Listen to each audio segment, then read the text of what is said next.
नमस्कार दोस्तों, स्वागत है आपका एक बार पुनः आपके पसंदीदा चैनल सक्सेसफुल एकेडमी के ऑनलाइन प्लेटफॉर्म में। आज यहाँ पर हम बात करेंगे जो संविधान पढ़ा रहे थे, संविधान का जो आगे का जो टॉपिक है उसमें संविधान से कुछ खास बातें हैं कि भारत के संविधान की प्रमुख विशेषताएं क्या हैं, उसमें कितने भाग हैं, उसमें कितनी अनुसूचियां हैं। इन्हीं सब बातों को यहाँ पर आज हम अपने टॉपिक में चर्चा करेंगे।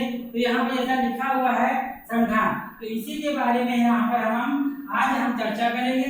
तो बात करते हैं, सबसे पहले यहाँ पर देखते हैं कि जो हमारा टॉपिक चल रहा था उस टॉपिक के बारे में कि जो संविधान था उसकी कौन कौन सी खास बातें थी, इन्हीं सब बातों की यहाँ पर चर्चा करेंगे।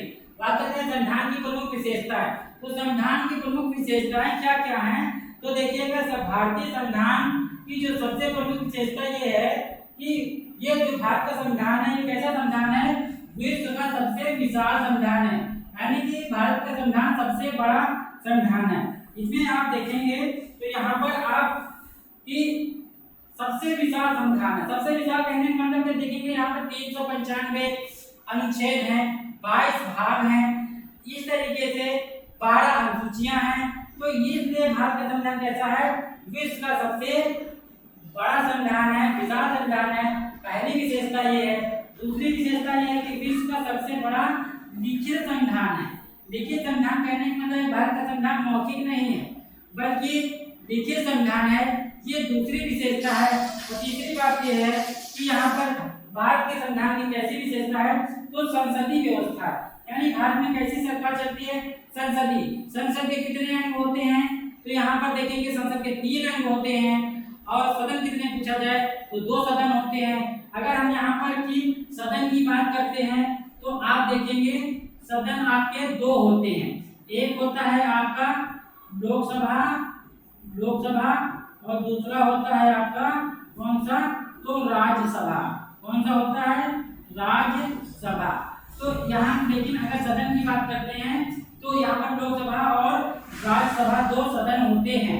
अंग की बात करते हैं तो यहाँ पर राष्ट्रपति को जोड़ दिया जाता है तो 3 अंग हो जाते हैं।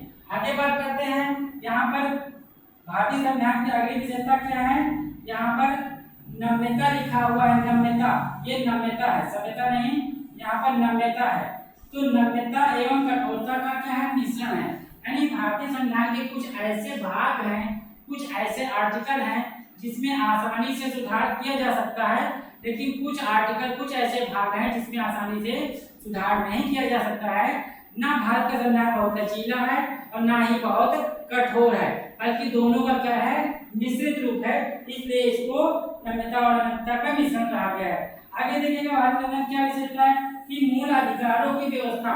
तो भारतीय संविधान में मूल अधिकार दे दिए गए हैं। मूल अधिकार आपके कितने हैं, देखेंगे यहाँ पर मौलिक अधिकार कितने हैं, तो मौलिक अधिकार कितने हैं, मौलिक अधिकार आपके कितने हैं, तो यहाँ पर 6 मौलिक अधिकार हैं। और भाग की बात करें तो किस भाग में है, तो भाग कितने हैं, भाग 3 में है। और आर्टिकल की अगर बात करें तो 12 से आपके 35 तक हैं। ये सारी चीजें यहाँ पर आपको याद रखना है। आगे का जो यहाँ का टॉपिक हम बताएंगे, तो यहाँ पर हम आपको अगला टॉपिक जब बताएंगे तो उसमें एक एक टॉपिक को यहाँ पर अच्छे से बताएंगे। लेकिन यहाँ पर केवल विशेषता की बात कर रहा है, तो विशेषता को यहाँ पर ध्यान रखिएगा। आगे देखिएगा क्या भारतीय संविधान की विशेषता है। तो आगे भारतीय संविधान की विशेषता ये है कि मूल अधिकारों की व्यवस्था हो गई। आगे एकीकृत एवं स्वतंत्र न्यायपालिका, यानी जैसे आपने सुना होगा कार्यपालिका, न्यायपालिका और व्यवस्थापिका। तो कार्यपालिका, व्यवस्थापिका और न्यायपालिका, तो यहाँ पर न्यायपालिका भी बिल्कुल रूप से पूर्ण रूप से स्वतंत्र है। तो उसमें किसी का न कार्यपालिका का हस्तक्षेप है न विधायिका का हस्तक्षेप है। तो इसलिए कार्यपालिका ये स्वतंत्र रूप में कार्य करती है। आगे देखिए क्या व्यवस्था है, संघीय व्यवस्था, यानी भारतीय संविधान क्या है, एक संघात्मक व्यवस्था है भारत में कि यानी कोई राज्य है उसका अलग से कोई अस्तित्व नहीं है, बल्कि राज्य क्या बोला गया है कि भारत जो है राज्यों का क्या है, एक संघ है। यानी एक स्टेट दूसरे स्टेट से जुड़ा हुआ है, किसी अलग स्टेट का कोई स्वतंत्र अस्तित्व नहीं है। आगे देखिए यहाँ पर नीति तत्वों का क्या किया गया है, समावेश। नीति निर्धारक तत्वों का कहने का मतलब है कि यहाँ पर राज्य जिस प्रकार से मौलिक अधिकार हैं उसी तरीके से नीति निर्धारक तत्वों का उल्लेख है भाग 4 में और 36 से 51 तक नीति निर्धारक तत्वों का भी उल्लेख किया गया है। आगे देखिए कौन सी विशेषता है मौलिक अधिकार हो गए। तो उसी तरीके से देखिएगा यहाँ पर मौलिक कर्तव्य दिए गए हैं। वर्तमान में कितने कर्तव्य हैं 11 कर्तव्य हैं। और अगर भाग देखेंगे तो किस भाग में है भाग 4 का में है मौलिक कर्तव्य कितने 11 और 42वें अनुसंधान संशोधन द्वारा 42वें संविधान संशोधन द्वारा यहाँ पर इसको जोड़ा गया था तब 1976 में। ये सारे पॉइंट आपको याद रखना है। आगे हम एक एक टॉपिक को बहुत व्यवस्थित क्रम में यहाँ पर पढ़ाएंगे। आगे देखिएगा संघ और राज्यों के मध्य शक्तियों का क्या है विभाजन है, यानी संघ सरकार और राज्य सरकार के मध्य अलग अलग शक्तियां दी गई हैं। जिस प्रकार से संघ सरकार में आपने राष्ट्रपति चुना है प्रधानमंत्री चुना है तो उसी तरीके से राज्यों में राज्यपाल होते हैं मुख्यमंत्री होते हैं। तो इस तरीके से शक्तियों का यहाँ पर विभाजन किया गया है। भारत एक ऐसा देश है जो धर्मनिरपेक्ष यानी धर्मनिरपेक्ष कहने का मतलब है कि भारत का कोई भी धर्म नहीं है, यहाँ पर सभी धर्मों को समान रूप से माना गया है। इसलिए भारत कैसा देश है धर्मनिरपेक्ष देश है। जैसे आपने देखा होगा कि बांग्लादेश कैसा देश है तो यहाँ पर मुस्लिम कंट्री है तो यहाँ पर एक विशेष धर्म है मुस्लिम। इस तरीके से अमेरिका वगैरह में देखा होगा ईसाई धर्म है। तो भारत कैसा धर्म है एक धर्मनिरपेक्ष है, यानी कि यहाँ पर सभी धर्मों के लोग निवास करते हैं। अगला है वयस्क मताधिकार। तो वयस्क मताधिकार का भी यहाँ पर विशेषता है भारतीय संविधान की। वर्तमान में जो है कितना 18 वर्ष मतदान की आयु है। आगे देखिएगा संविधान की प्रमुख अनुसूचियां। अब देखिए संविधान में कौन कौन सी अनुसूचियां हैं कितनी अनुसूचियां यहाँ पर हैं। तो देखिएगा संविधान की प्रमुख अनुसूचियों की बात करें तो कितनी 12 अनुसूचियां हैं। तो पहली अनुसूची में देखिए क्या लिखा है संघ और राज्य, यानी पहली अनुसूची में किस चीज का उल्लेख है तो संघ और राज्य के बारे में उल्लेख है। दूसरी अनुसूची के बारे में क्या है अधिकारियों के वेतन और भत्ते की बात कही गई है। तीसरी अनुसूची देखिए पदाधिकारियों की शपथ की बात कही गई है, यानी जो भी है राष्ट्रपति है आपके प्रधानमंत्री है जो भी है सभी पदाधिकारियों को भाग आकर यहाँ पर अनुसूची 3 के अंतर्गत शपथ दिलाई जाती है। आगे देखिए राज्यसभा में सीटों का आवंटन, यानी राज्यसभा में कहाँ से कितनी सीटें होंगी इस चीजों का उल्लेख किस अनुसूची में है तो चौथी अनुसूची में किया गया है। अब 5वीं अनुसूची में किस चीज का उल्लेख है तो अनुसूचित जाति एवं जनजाति क्षेत्रों के प्रशासन एवं नियंत्रण के बारे में यहाँ पर बात की गई है।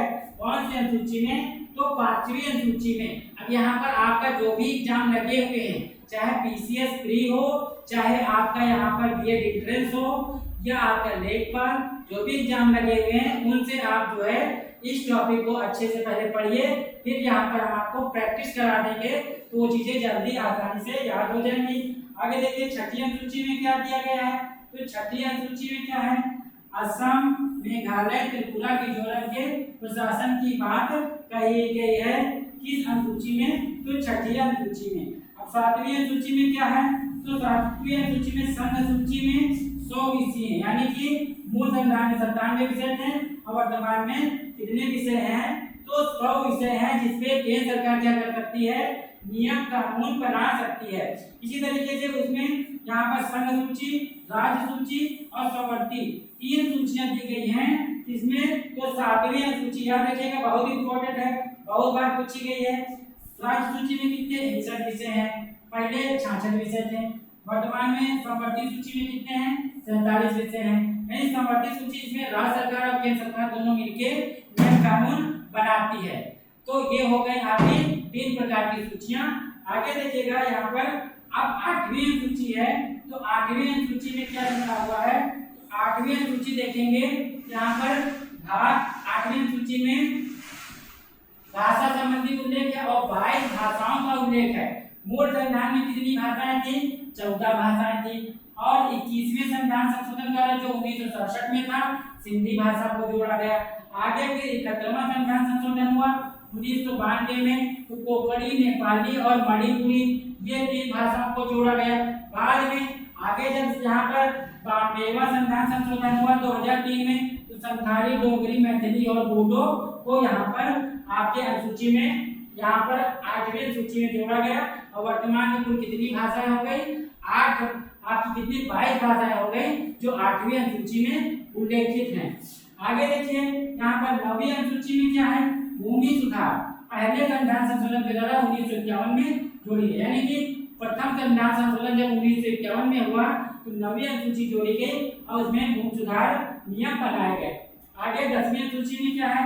तदबदल कानून, तदबदल 52वें संविधान संशोधन द्वारा 1985 में जोड़ा गया, यानी कि जैसे यहाँ पर कोई चुनाव हुए और उसमें सरकार किसी विधायक कोई और पार्टी से बन गया और सरकार केंद्र में किसी दूसरे बन गई, तो यहाँ पर उस तरीके से कोई विधायक दूसरी पार्टी में अपनी पार्टी को जीता दूसरी पार्टी से छोड़ के वहां पर नहीं जा सकता है। अगर जाता है तो उसका जो विधायकीय सांसदी खत्म हो जाती है। इन सारी चीजों को नियम यहाँ पर आपके तदबदल कानून के अंतर्गत है।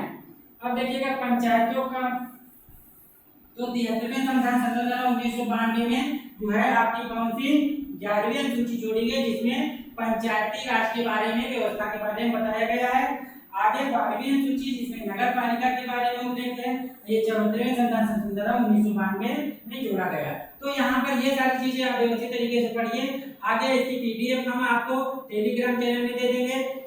टेलीग्राम चैनल आप सक्सेसफुल एकेडमी के नाम से आप देखिए, उसको सर्च करिए और उसको ज्वाइन करिए। वहां पर जो भी हम पढ़ा रहे हैं सारी आपको वहां पर पीडीएफ मिल जाएंगी। आगे देखिएगा भारतीय संविधान के भाग देखेंगे तो वर्तमान में कितने भाग हैं? तो वर्तमान में देखेंगे मूल रूप से 22 भाग हैं। तो मूल संविधान में कितने भाग हैं? 22 भाग है। लेकिन यहाँ पर वर्तमान में 25 भाग माने जाते हैं, लेकिन मूल जो है आपके 22 ही माने जाते हैं। 25 में जैसे कोई वहां पर 4 भाग जुड़ गया, आपका 9 भाग जुड़ गया, तो इसी तरीके से और देखेंगे यहाँ पर तो जुड़ गए हैं तो वहां पर 25 मान लिए गए हैं। लेकिन यहाँ पर 25 ना करके कुल मिलाकर के आपको 22 को ही यहाँ पर याद रखना है। मूल भाग 22 ही भाग माने जाते हैं। अब देखिए जो भाग हैं आपके तो कौन कौन से हैं? तो देखिएगा यहाँ पर सबसे पहले देखिएगा संघ एवं राज्य क्षेत्र। जो संघ और राज्य क्षेत्र है अनुच्छेद कहाँ से कहाँ तक है? तो 1 से 14 के बारे में संघ और राज्य क्षेत्र के बारे में बताया गया।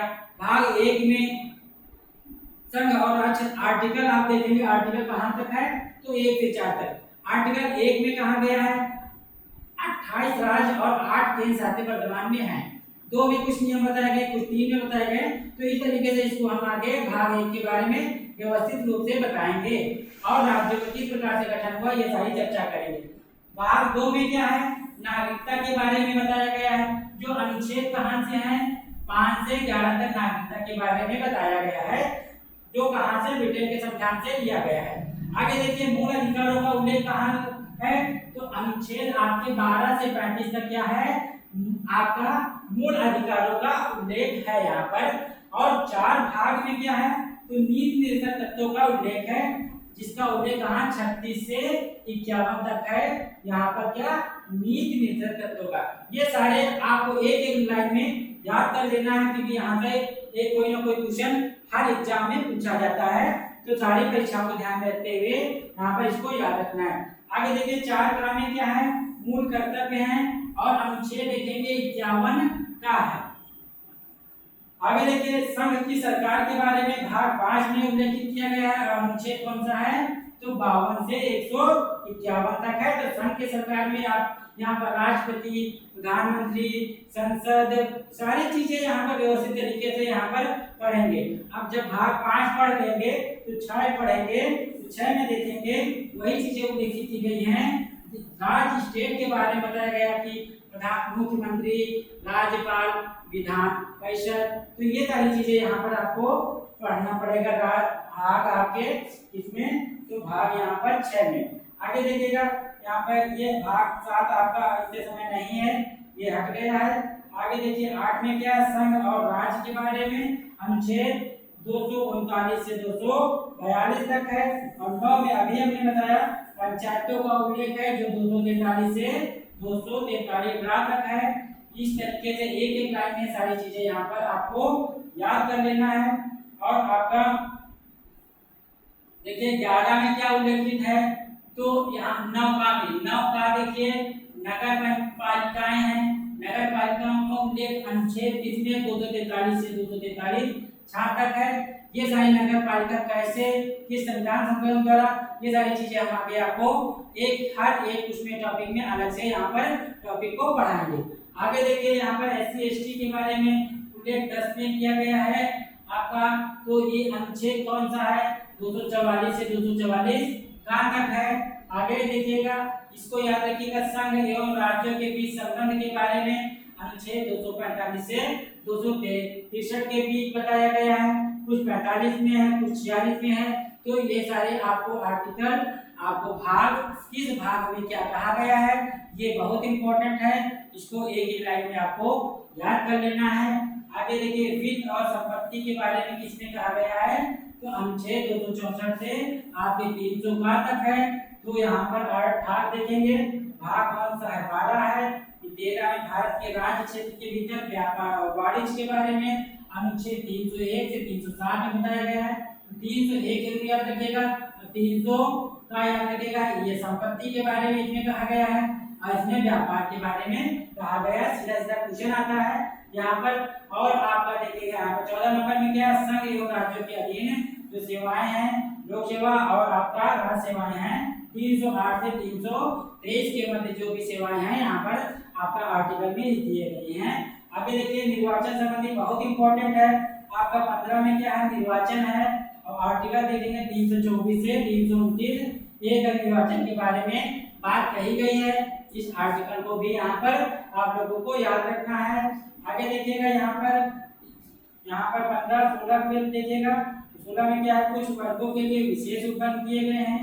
अनुच्छेद 330 से 342 तक का उल्लेखित है।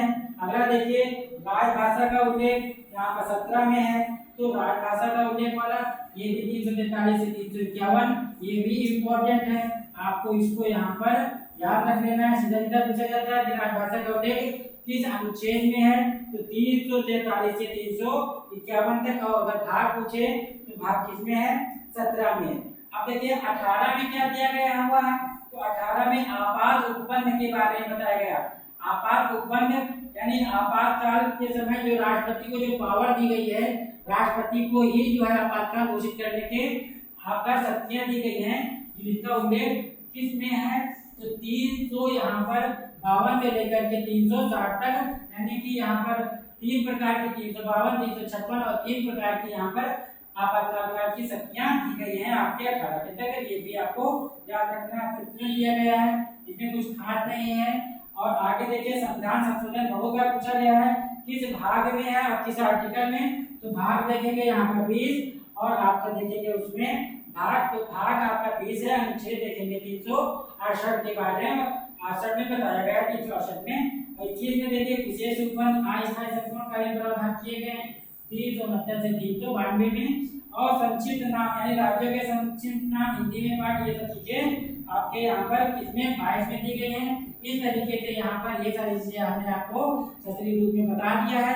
आप चाहे तो इसका स्क्रीनशॉट ले सकते हैं और चाहे तो यहाँ पर सक्सेसफुल एकेडमी ऑफिशियल के नाम से यहाँ पर टेलीग्राम चैनल को सर्च करके वहाँ पर ज्वाइन करें और वहाँ पर हम आपको सारे सब्जेक्टों की PDF भेजते रहते हैं, जो भी पढ़ाते हैं उसका PDF उस पर हम वहाँ पर भेजते रहते हैं ताकि आपको PDF भी मिल सके। और आप चैनल को ज़्यादा से ज़्यादा लाइक करें, शेयर करें और सब्सक्राइब करें। कमेंट के माध्यम से बताएं सेशन आपको कैसा लगा और इसमें क्या संशोधन और किए जा सकते हैं। आज के लिए इतना ही, धन्यवाद।